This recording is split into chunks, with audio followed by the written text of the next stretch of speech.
Imagine if your leaders got a report card, but from heaven itself. That's not a joke, it was a real idea, and it was so powerful it shaped China for more than 3,000 years. It's this whole system for figuring out who's a good leader and what happens when they're not. So today, let's break down this amazing ancient concept, the mandate of heaven. So let me just ask you this, right off the bat. What if a really bad leader, someone corrupt, totally selfish, just awful at their job, could get fired? Not by voters, but by heaven itself. I know, it sounds like something straight out of a movie, but for literally thousands of years, this was a fundamental belief in China. Okay, so let's get right into it. The whole system is built around this one big idea, the mandate of heaven. And yeah, that subtitle pretty much nails it. Just think of it like a divine permission slip to be in charge. So what is it exactly? Well, the mandate of heaven is this ancient Chinese belief that a universal force, they called it heaven, would grant the right to rule to a good, just, and moral person. But what's really wild here is what this doesn't say. It has nothing to do with your family name or being born into a noble family. Nope. In theory, that meant anyone, even a common farmer, could become the emperor if they were the right person for the job. But here's the most important part. This right could be taken away. It wasn't permanent. If you messed up as a ruler, heaven could and would take that power right back. It was like a cosmic contract. Now, this wasn't just some philosophical idea they came up with in a classroom. Oh no. It had a very practical, very political beginning. We're talking way back, around 1046 BCE. The Zhou dynasty had just overthrown the Shang dynasty. So how do you justify that? Well, the Zhou basically said, hey, the Shang rulers became total tyrants, so heaven got angry and chose us to take over. I mean, it was a genius political move, right? They used this big moral argument to make their takeover seem totally legitimate. All right, so that's how it started. But how did this actually work in practice? How did you earn this mandate? Well, it created this really predictable pattern in Chinese history, something we now call the dynastic cycle. And this cycle, it pretty much always went the same way. First, the old dynasty starts to fall apart. The emperors get greedy, the government officials get corrupt, the whole thing just goes downhill. Then, bam, disasters start hitting. Floods, famines, which everyone saw as a sign that heaven was not happy. Out of all that chaos, a new leader rises up and says, look, the old rulers have lost their mandate. And here's the real kicker. If their rebellion actually worked, if they won, that was considered proof. A successful rebellion meant the mandate of heaven had officially passed to them. Okay, so you did it. You led a successful rebellion, you've got the mandate. Awesome. But now comes the really hard part. How do you keep it? Well, to do that, you had to live up to a pretty impressive title.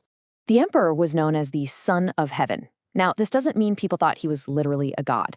It was more like he was heaven's representative on earth. He was the crucial link, the person responsible for keeping harmony and balance in the entire empire. He had to be like a father to all his people. It's a pretty cool title for sure, but can you imagine the pressure? It was immense. So what did that job description actually look like? Well, here's a peek at the emperor's to-do list. And notice, it's not about building fancy palaces for himself. It's all about running the country well.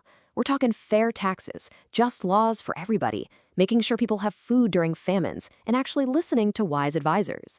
The key takeaway here is that an emperor's personal moral character was seen as directly connected to how well the government worked. Being a good person meant having a stable empire.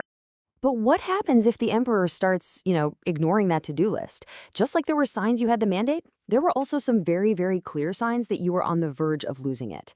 This is where heaven starts to get pretty angry. So what did those warning signs look like? Things like major floods, terrible droughts, widespread famine, earthquakes, plagues, even massive social unrest. See, a flood wasn't just a natural event. People saw it as a literal message from heaven that the emperor was messing up. If the crops failed, it meant the Son of Heaven wasn't keeping the world in harmony. And this wasn't just pure superstition. A lot of the time, these disasters pointed to actual government failures. Like maybe the floods were worse because the government didn't maintain the dams, or famine hit because they didn't store enough grain for emergencies. And all of those warning signs, they would eventually lead to one thing: rebellion. This quote right here gets to the absolute heart of the matter, the most radical part of this whole idea. Think about it. Overthrowing the government wasn't a crime, it wasn't treason. If you won, it was proof. Proof that you were right and that the mandate of heaven was already on your side. You weren't a criminal. You were basically just carrying out heaven's will. Now, I know this all sounds like ancient history, but this idea had a huge, long-lasting impact. So why should we care about it today? Well, to put it simply, it acted as a massive check on a ruler's power. To really get how revolutionary this was, let's compare it to a different idea that was popular in Europe, the divine right of kings. Over there, kings basically said, God put me on this throne, so my power is absolute, period. Rebelling against the king was seen as a sin against God himself. The mandate of heaven? It's the complete opposite. It says the right to rule is conditional. You have to earn it through good behavior. And most importantly, it gives the people the right to rebel against a tyrant. It's a totally different way of looking at where power comes from. So when you boil it all down, what's the core lesson here? It's this: good leadership is a responsibility, not a right. For thousands of years, this idea constantly reminded rulers that power was given to them for one reason and one reason only: to take care of their people and create a good, stable society.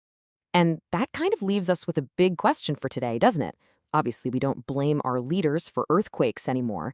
But this 3,000-year-old idea about holding leaders accountable, well, that's more relevant than ever.